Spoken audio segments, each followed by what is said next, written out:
All right, good evening, everyone. This is Joe Henches with Beyond the Chart, live from the Dallas, Texas area. This is Thursday, March 13th, 2013. And I apologize again for my nose, my voice, fighting a cold, so you'll bear with me on that. All right, the Dow was down 231 points today. It was down about another, 30, 40 points at one point. You closed very low, close to the low. We've broken this trend line here, which is basically from the rally from February 5th low.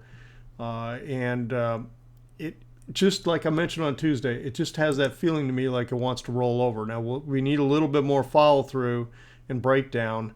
Getting the 10 below that 21, like in here, getting that 10 to break below the 21. There's no guarantees, even if that happens, that you're going to get a major sell-off like in here it did, and then it was a little minor sell-off.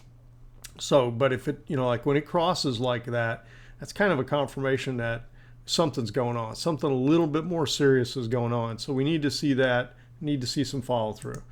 All right, the S&P 500, same type thing.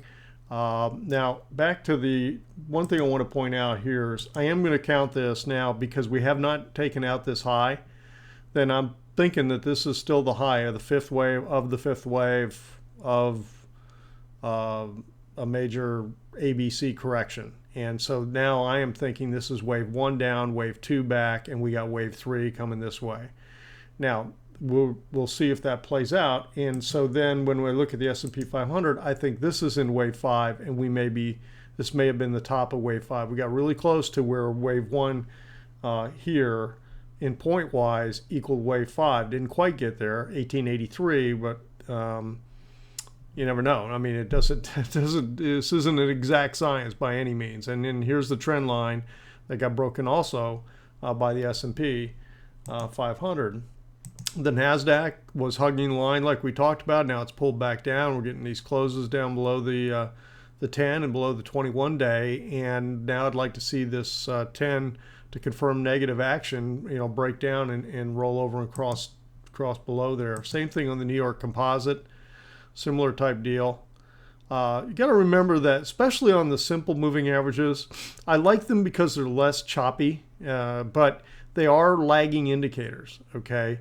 So when this is curving up like this, well, it was curving up like this too, and then price smashed right down on through it. I mean, price is the thing that matters. And so I'm always looking primarily, I want to be above the 10. I'm looking to be on the right side of the 10, okay, and with that trend.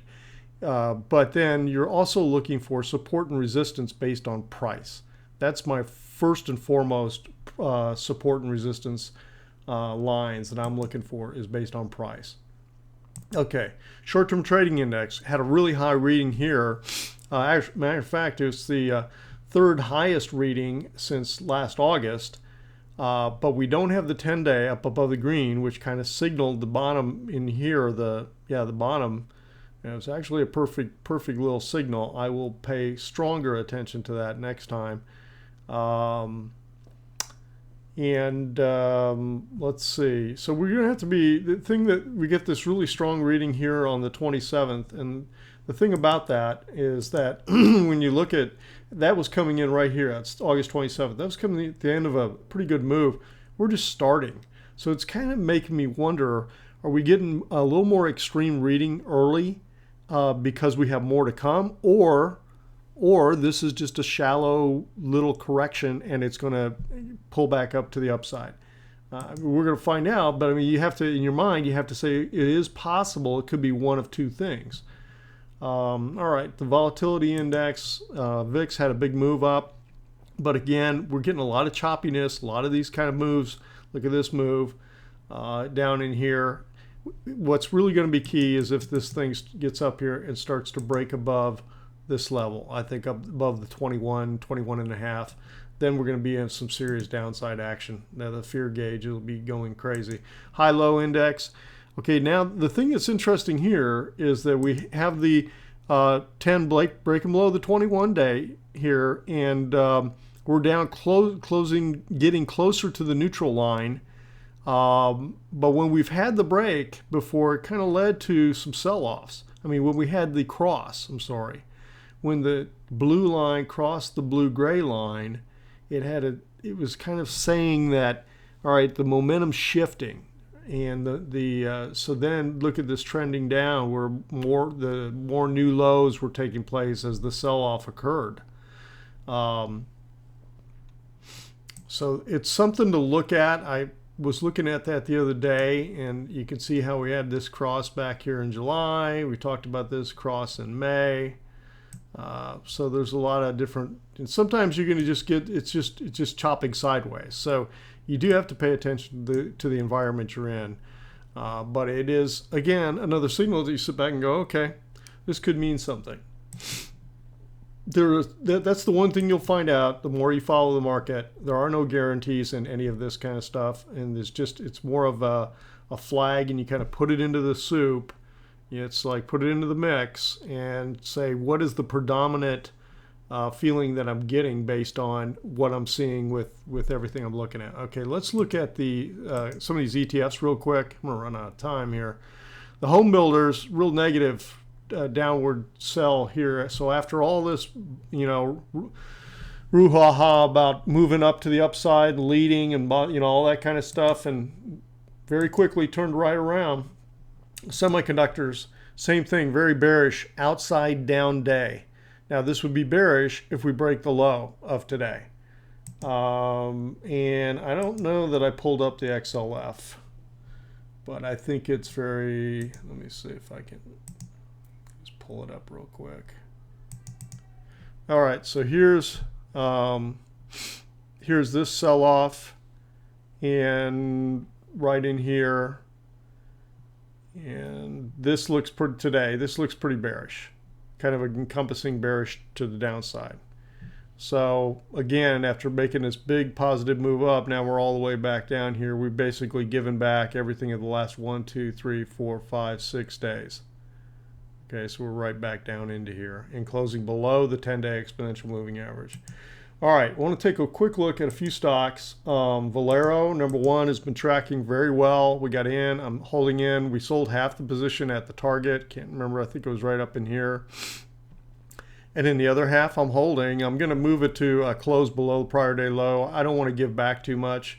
You never know, this could ride for quite a while, even using that stop. And I will update that on the trade update page. Twitter. We were in this and we're trying to go short in here. It didn't do anything, basically gone sideways. Now, the more I look at it, you get this trend line and you had this big major, I think you had this first big move up, okay? 1, 2, 3, 4, 5, okay? A, B, C correction. We could be in a 1, 2, getting ready to go up like this, okay? So we're talking about a move here and talking about a corrective move here. And when you look at the distance from here to here of this move, it's corrected 61.8% of this little move. And so the next move would be, like up in there. That's what I'd be kind of looking for, looking to see if we get any kind of breakout pressure on it. So that's what I'm watching for on Twitter. And then the last one that I wanted to look at is Facebook. And we'll look at that real quick. I'm getting a sell signal in here. I think this is 5 waves up. This was the 4th big wave in here. We had 4 waves up, and we were in this 5th wave, and we were counting 5 waves within the 5th wave, and then we got this break of the trend line in here, and now it closed below the 10-day. So I'm looking to sell at 67.46, slightly down below the low of today, as my sell point, and I will have the parameters of the trade idea on the trade idea webpage. So that's it. We'll see how that works out. Facebook's come a long way. We'll see if it's now starting to correct. We do have this gap in here too. I wanted to mention that. If it comes back down, we got the 55-day, the bottom of the Keltner channel, but you also have this gap that could easily try to close and take you down to 55. So anyway, that's it. Have a great Friday. This has been Joe for Beyond the Chart. Thanks for stopping by. And don't hesitate to leave any comments on the page. I would welcome that. So talk to y'all soon. Take care.